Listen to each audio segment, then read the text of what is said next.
What's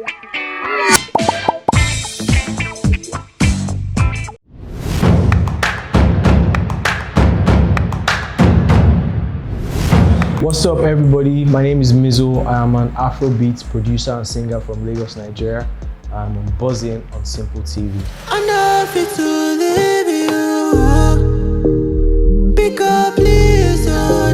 My name is Temitayo Anifowoshe Michael. I'm 28 years old. I grew up in Lagos. I went to Caleb University in Lagos, and I started making music 10 years ago in secondary school.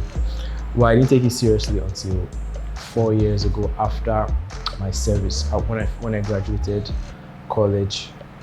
And I got discovered for the first time by Mr. Eazi for his EMPAWA 30 program, where I did my song called Hands on You.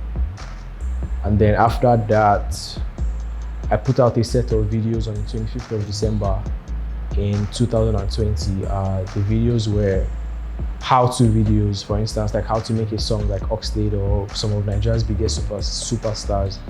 And the videos trended on social media, and that gave birth to some songs that are on my new project called In the Dark.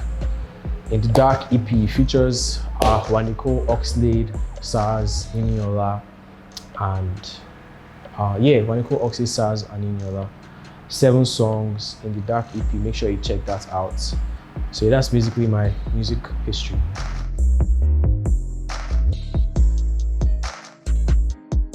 Mizzle also means, it's another name for drizzle. Mizzle is when it rains and light showers. I feel like that's the kind of vibe I have as a person, and my music as well is very sweet, very calm, very smooth. So that's why I chose the name Mizzle.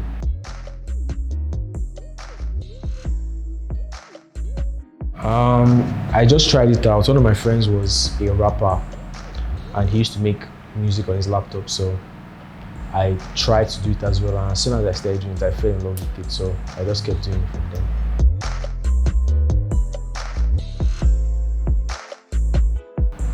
So basically what EMPAWA does is they pick people, talented artists that haven't really done anything before, and then they sponsor a video for one of their songs. So when I was in the program, I got a video for one of the songs that I did, Hands on You. So basically the aim is to shoot you out there and then support you with one song, and then you have to now make your way with the opportunities that come. So I mean, it was a good experience, but ultimately what really brought attention to me and my music was the videos I put out on TikTok, which trended. So yeah.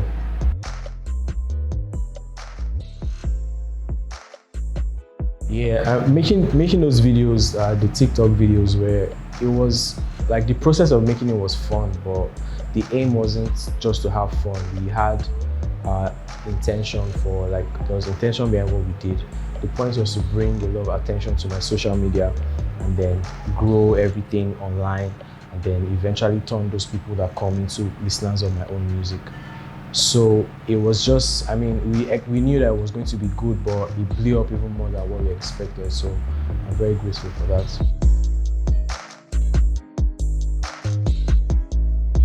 It was good. I mean, we weren't expecting any of the songs that I made in the videos to become eventual songs. Like I said, it was just to bring attention to my page, but it blew up so much that it got the attention of the artists that I was imitating. Oxlade liked the one I did for him and decided to do the song that we did together, which is called Smile For You.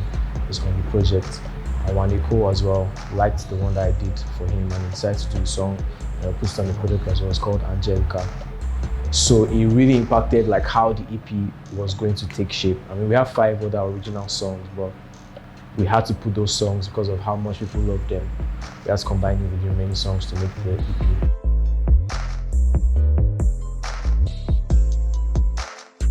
Yeah, the process of making the video was when I made the video, like the song in the video, but the finished product, like the finished product on my EP, it still went through like a whole lot of like transformation, because the artist had to, you know, jump on it as well, and then I did more and then produced the beats a little bit more as well before it became the eventual song. But the original idea just came from those videos.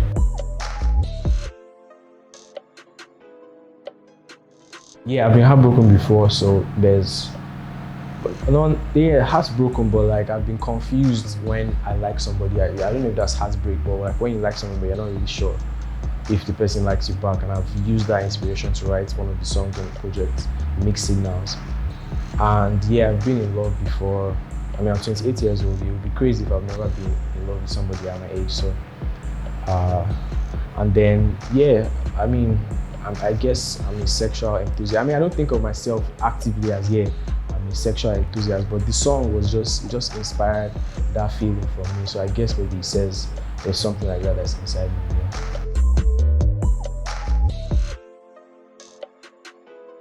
Yeah. Yes, I actually expect a little bit more because of the amount of work that we put into the project. I mean, I'm grateful for the fact that people are listening to my music now.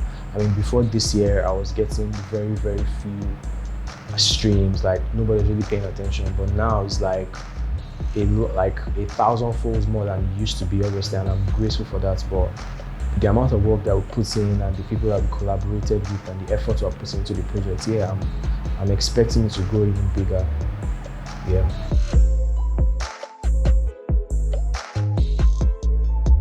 In a year, I mean, I was making music way before the videos I did, so I was already getting ready to make this project, but I just didn't know how many songs would be there, what kind of songs would be there, but I've always been making music, so it started a year ago, 2020. For Oxlade, I had known Oxlade before I did the video about him. That was actually one of the reasons why I did it, aside the fact that I like the kind of voice that he has and his tone and everything, but I had known him before I did the videos. So as soon as I did it and he saw it and he liked it, it was very quick for us to finish making the song. Within like a week or two, we had finished the song.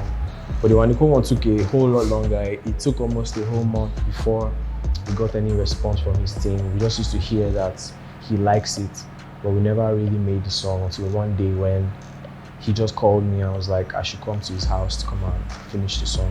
And it was, as soon as I got that call, within 30 minutes of getting to his house, he had done the song. So it was a good experience, I won't lie, because Wande Coal is one of the guys I look up to when it comes to making Afro pop music. He's pretty much the most talented you would find out there till today. So it was very inspiring to be able to make that song with him.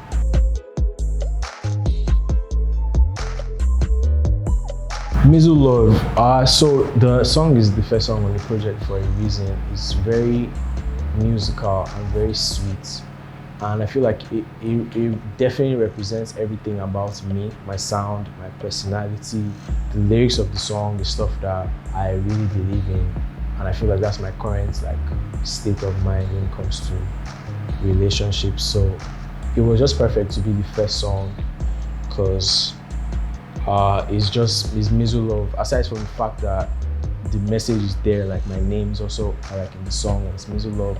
The beginning, the intro, how the song comes in, it's just like the sweetest part of the project when it comes to representing my brand. So it was a no-brainer to use that song as the first song.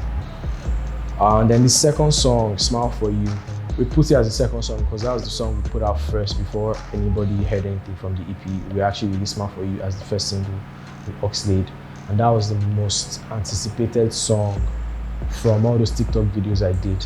So it made sense to just put it very early so people can just get what they came for, a bit of what they came for. So we used that one as the second song. And then track 3 is Sweet Escape. Track 3 is my favorite song on the project. Not because it's better than any other song, but just because it's very, very personal, because the way the song is, the instrumentals are very sweet, they're very groovy. You know, when the feeling it gives you is like sensual and happy, right? But everything I was saying on the song was kind of sad. It came from a sad place, but I didn't want the song to sound sad. So Sweet Escape, everybody that stays in Lagos, you know, you need some time to just escape Nigeria as a whole. It might be a person, it might be a place, but everybody needs that once in a while. So I was in that place of being frustrated, but not wanting to give up. So I just channeled that energy into making something very sweet. So that's why I did the song Sweet Escape, and that was the third song. And then the fourth song is BDSM featuring Niniola. Yeah, so that song has caused a lot of trouble because everybody's like, whoa, like, I mean, you're hearing all these songs and they all seem very intentional, and then you hear BDS and you're like, wow, like, we didn't know you had this side. But yeah, I do have that side. And the song came from, the idea of the song came from me. I made the beat and I was like, yeah, this song sounds very sexual, like this beat, this instrumental sounds very sexual. So how can I elevate it? Like, how can I make it better? What can I say to really bring out that feeling? So I went with BDSM, and I knew that, like, especially like Nigerian youth, just youth as a whole, like we're all very sexual, to be honest. Like, a lot of people just try to hide it, but I feel like this is the period where people are more expressive of what they feel. So I wanted to make that song for people like that. So that's how BDSM came about. And it made sense to put like the one person in the whole Nigerian music industry that would say something like that and it would be believable. I also wanted it to be a female, so it just made sense to be Niniola to get on the track. So we approached her for the song, threw the idea to her, and she was down. And she did it. So that's how we did BDSM. So BDSM was track 4. Track 5 is Confidence featuring SARZ. That's another special song. So this song is actually really, really intentional. Like, before I even made the song, I sat and I thought about the idea. I was like, I want to make a song. I mean, I made a song about sex, right? If I do a project, I also want a song that has this vibe that makes you want to, as a woman, that makes you want to just like whine, right? And as soon as I thought about the idea, I was like, yeah, if I'm going to make a song about whining, I'm going to say on the song that I want to be the one that collects the wine. So that's why it says that in the chorus of the song. And it made sense to also work with SARZ on it because he's one of my mentors. So as soon as I was making the beat, I was like, yeah, this is going to be something that if SARZ collaborates with me on, it will sound a whole lot better. So we got together and did the song Confidence featuring SARZ. That's track 5.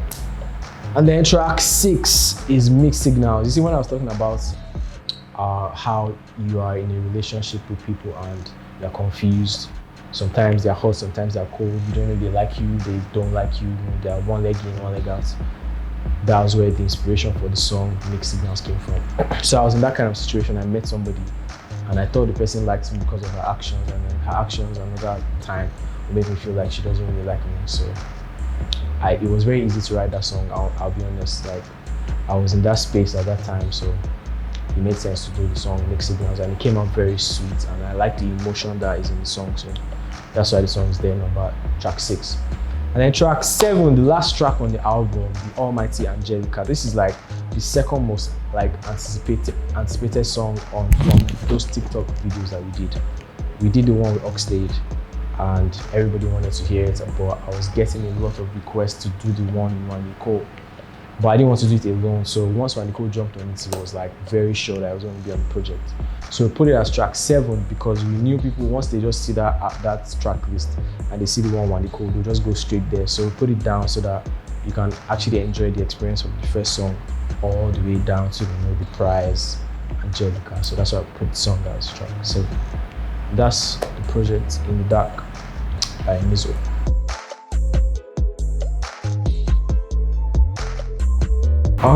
We have a lot of plans, we have a lot of options actually.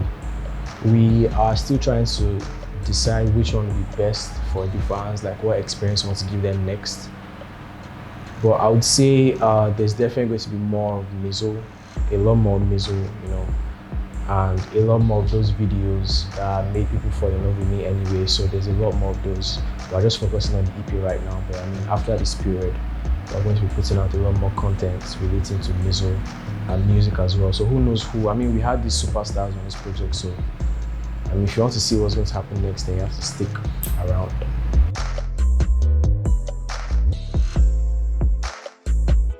I have so many musical influences because I'm a producer and a singer. So I have producer influences, I have singer, vocalist influences, I guess. So for singing, I like Justin Bieber a lot. I love Wande Coal, I love Drake, I love Party Next Door, I love The Weeknd, I love Tory Lanez, I love Brent Fayez. There's so many artists that influence me. And when it comes to production, obviously I love SARZ. Don Jazzy is amazing. There's so many young guys that are great as well that I directly find inspiration from, like London, Z Cos. Like there's so many amazing producers. So I don't shy away from being inspired from my peers or people that have come before me, even people that are coming up as well. So those are my musical influences.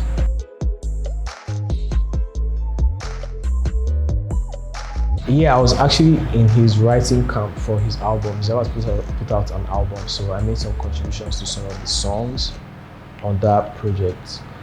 But if it's like a proper track, yeah, I see that happening sometime in the future. Who knows?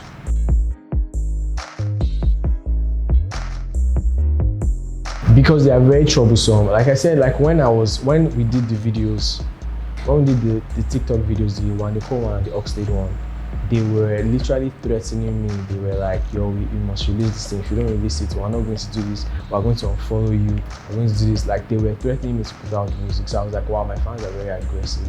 Although it's sweet musical, like they're all cool people, but they are also very passionate. So that's why I call them misfits. Yeah, because they are rebels.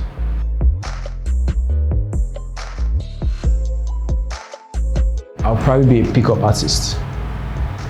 Like I would, I'll probably be a pickup artist. Like I'll study how to be a professional at social dynamics, like being able to talk to people properly and like influence people is a thing, but it's something I feel like I would have done if I didn't do anything. Yeah.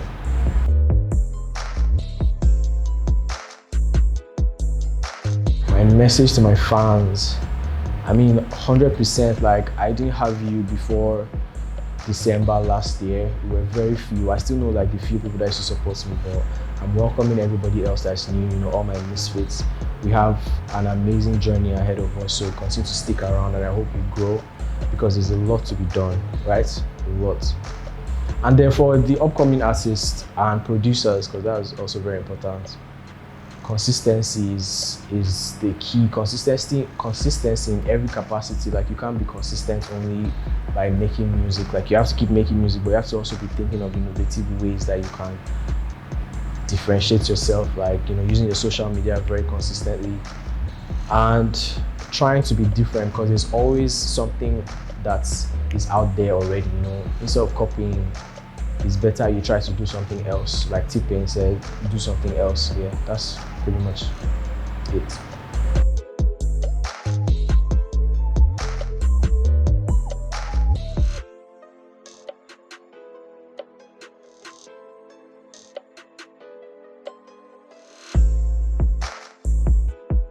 Yes, so this is Mizzle, and make sure you keep watching Simple TV.